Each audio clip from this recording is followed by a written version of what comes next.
नमस्कार दोस्तों, 10th episode में आपका स्वागत है। चलिए आगे बढ़ते हैं। अध्याय 10वां, परोपकार वृत्ति। स्वामी जी के जीवन पर दृष्टि डालेंगे तो देखेंगे कि उनका पूरा जीवन परोपकारमय था। उनकी रग रग में, नस नस में परोपकार ही परोपकार था। सबकी भलाई करना, सबसे अच्छा व्यवहार करना, यही उनके जीवन का उद्देश्य था। उनके द्वारा किए गए उन परोपकारों का बयान करने की इस कलम में ताकत ही कहाँ है। सारी पृथ्वी पनो कजे, कलम कजन वण राह, सब समुंड मस कजे, मगर लिखी सगे ना साराह। स्वामी जी फरमाते थे कि जब तक शरीर में प्राण है तब तक भलाई के कार्य करते रहो। सबका भला करोगे तो आपका भला होगा। भलाई का फल मालिक आपको अवश्य देगा। स्वामी जी यह उपदेश मौखिक रूप से नहीं देते थे, परंतु जीवन में उनके उदाहरण देते रहते थे। सिंधियों के भारत आने के बाद स्वामी जी यह कोशिश करते रहे कि जैसे भारत के अलग अलग स्थानों पर सिंधियों द्वारा नारीशालाएं, गौशालाएं, कसरतशालाएं, सत्संग सभाएं, पुस्तकालय, वाचनालय, धर्मशालाएं आदि बनाई जाएं, और इसके लिए हमेशा कोशिश करते रहते थे तथा कई शहरों में ऐसे कार्य शुरू करवाए। आगरा शहर में तो विशाल श्री कृष्ण गौशाला शाहगंज में स्थापित करवाई। वह अभी तक अच्छी तरह चल रही है।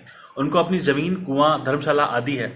आगरा शहर में स्वामी जी की मेहनत से दूसरे अन्य कार्य भी शुरू हुए जो कि अभी तक चल रहे हैं, तरक्की कर रहे हैं।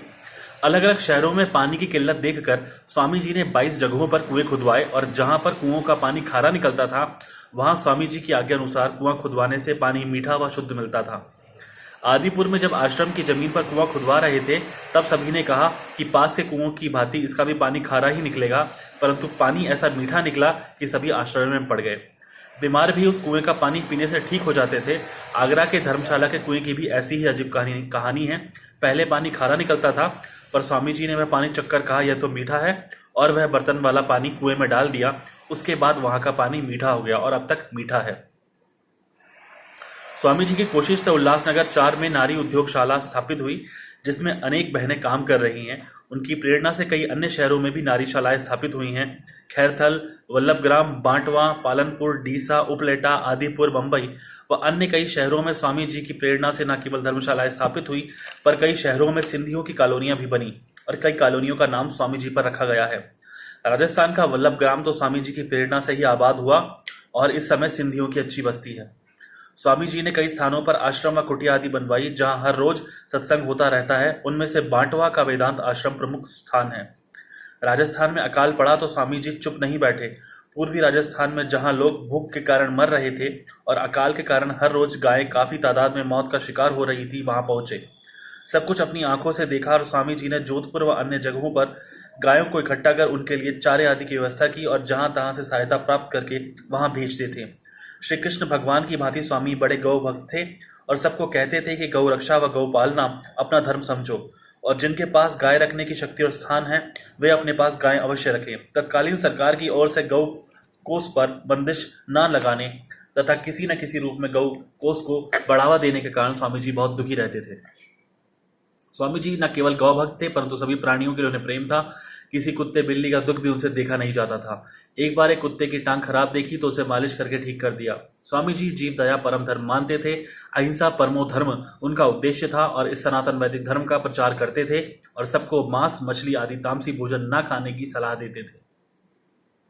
कहते थे कि वे जीव जिनको मरवा कर खाते हो, उनमें भी आप जैसे ही श्वास है, वे भी मरने पर ऐसी पीड़ा महसूस करते हैं जैसी आप अपना खून होने पर महसूस करो। जालिम किसी को मत सता, गरीब रोएगा, अगर रोएगा तो तुझे जड़ से खोएगा। मांस मच्छी खाकर शरीर को शमशान घाट मत बनाओ। ये तामसी व राजसी पदार्थ खाकर अपने विचार अपवित्र मत बनाओ। गुरुजी के वचन लोगों को याद दिलाते थे। जो रत लागे कापड़े, जामा होए पलीत, वो रत पीवे मांसा, कैसे निर्मल चीत। यदि मन की सिद्धि चाहते हो तो इन पदार्थों से दूर रहो। दया करोगे तो परमात्मा की आप पर कृपा होगी। एक बड़ा ही लोक उपकार का कार्य स्वामी जी ने किया जिसे कभी भुलाया नहीं जा सकता था, वह था साहित्य सेवा। स्वामी जी स्वयं किसी कॉलेज या विद्यालय में शिक्षा लेने वाले विद्वान अथवा साहित्यकार नहीं थे, मगर उन्हें साहित्य की परख थी। स्वामी जी ने जाना था कि साहित्य मनुष्य जीवन से पैदा होकर मनुष्य के जीवन पर गहरा प्रभाव छोड़ता है। साहित्य ही मनुष्य में, समाज में, देश में नए भाव भरकर उसे सुजाग कर प्रगति के मार्ग पर ले जा सकता है। मशहूर विद्वान लोई इरागाउन ने एक जगह कहा है कि जब साहित्यकार व शायर सांस लेते हैं तब खुदगर्ज इंसानों की जिंदगी जहर बन जाती है, और जब वे कलम को चलाना शुरू करते हैं तब ऐसे तो शोर मच जाता है कि मरे हुए भी जीवित हो सकते हैं। इस कहावत से मालूम पड़ता है कि साहित्यकारों व शायरों में कितनी शक्ति है। वे ही जनता में नया जीवन पैदा करते हैं तथा पाप व स्वार्थ को जड़ से नाश करते हैं। इतना ही नहीं बल्कि वे लोगों को सत्य राह, रोशन राह, सत्य मार्ग दिखाकर उस पर आगे बढ़ने के लिए प्रेरित करते हैं। इसके लिए स्वामी जी का विचार था कि सच्चा साहित्य वह है जिसमें से सत्य, शिव व सुंदर की प्रेरणा मिलती रहे, अर्थात ऐसे सुंदर पुस्तक हो जिनमें सत्य, निज सत्य की तो व्याख्या की गई हो, साथ ही वह शिव अर्थात कल्याणकारी भी हों, लोगों में भलाई के विचार, अच्छे विचार भरने वाले हों, सत्य व शिव के साथ वह सुंदर भी हों, सत्य व कल्याणकारी बातों का सुंदर रूप में व्याख्यान होना चाहिए। आजकल तो बेबुनियाद किस्सों, कहानियों की पुस्तकें निकलती हैं जिनमें साहित्य नहीं कहा जा सकता। उनसे स्वामी जी दूर रहते थे और जो सदाचार व नए विचार पैदा करने वाले, देशभक्ति, इंसानी सेवा, लोक कल्याण के भाव प्रकट करने वाले पुस्तक देखते थे, वे हर एक को पढ़ने के लिए हिदायत करते थे।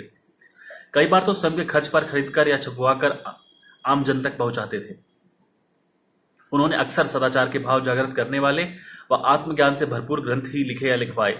इस बारे में सिंध में उनके द्वारा किए गए कार्यों का बयान पहले किया गया है। वहां वेदांत प्रकाशक मंडल कराची की ओर से जो भिन्न भिन्न लेखकों की कलम से लिखे ग्रंथ प्रकाशित हुए, उनमें प्रसिद्ध विचार सागर ग्रंथ न सिर्फ फेरबदल कर उसमें सुधार किया था, परंतु उसमें लिखे दोहे, कविताएं आदि उनकी ही मेहनत का फल है। उपनिषद व वैराग शतक प्रकाशित हुए तो उनका भी अच्छी तरह अध्ययन कर उनमें सुधार किया था। अपने गुरुदेव स्वामी श्री केशवराम साहब के गुरु भाई श्री लेखराज महाराज का हाल दरवेश शहर में लिखा हुआ पुस्तक सिंधी में उन्होंने ही लिखा था, परंतु झड़े गुदाम में एक मुसलमान पोस्ट मास्टर को देखने के लिए दिया था, जिसने वापस देने से इनकार कर दिया। जब उसने कहा कि पुस्तक में अनुवादक का नाम तुम्हारा आएगा, तब उसने पुस्तक वापस दी। उसके बाद स्वामी जी ने वचन निभाया और अनुवादक के रूप में उसका नाम प्रकाशित करवाया। दूसरे भी ऐसे कई पुस्तक लिखे या लिखवाए जिन पर स्वयं के बदले किसी अन्य का नाम प्रकाशित करवाया। महाराज लेखराज के उलट चालीसा सार गीतावली, सारकतावली का अनुवाद पुस्तक भी सिंधी में अनुवाद करके छपवाया था। भारत में भी न सिर्फ उपदेशों के द्वारा ज्ञान की गंगा बहाते थे, परंतु उनकी ही प्रेरणा से स्वामी रामतीर्थ महाराज के उपदेशों के अन्य भाग 5 से 11 तक श्री दीपचंद्र के लिखे राम वर्खा नामक से प्रकाशित हुए। उनकी प्रेरणा से ही श्री प्रभुदास ब्रह्मचारी ने श्री अष्टावक्र गीता और अन्य उपनिषद सिंधी टीका में लिखकर प्रकाशित करवाए। स्वामी जी ने अष्टावक्र गीता के लिए एक बड़ी सुंदर भूमिका लिखी जिसमें आत्मज्ञान की व्याख्या की गई है। वेदांत का मशहूर पंचदशी ग्रंथ भी उनकी प्रेरणा से प्रकाशित होने लगा, जो 7वें संस्करण से 11वें संस्करण तक शुद्ध सिंधी में खुले रूप में उन्होंने स्वयं ही लिखा और वे संस्करण प्रकाशित हुए। उनकी इच्छा थी कि पूरा पंचदशी ग्रंथ अवश्य प्रकाशित हो।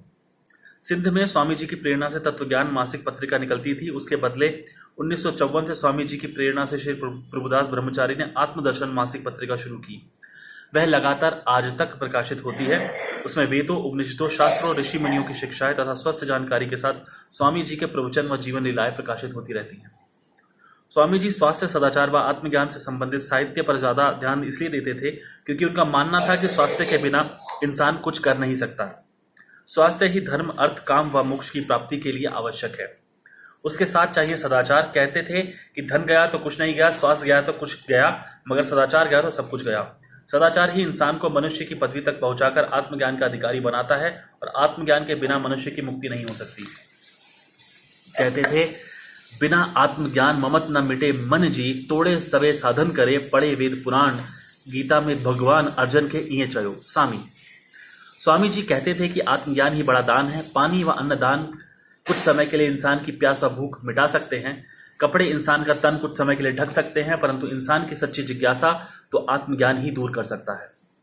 इंसान को अपनी असलियत की पहचान आत्मज्ञान द्वारा होती है। देह अध्यास आत्मज्ञान से दूर होता है। आत्मज्ञान माया के मोह से, अज्ञान की गंदगी से निकालकर सच्चे आनंद का सुख देता है। आत्मज्ञान ही मनुष्य को बेचाह बादशाह व शहंशाह बना देता है। धन्यवाद दोस्तों।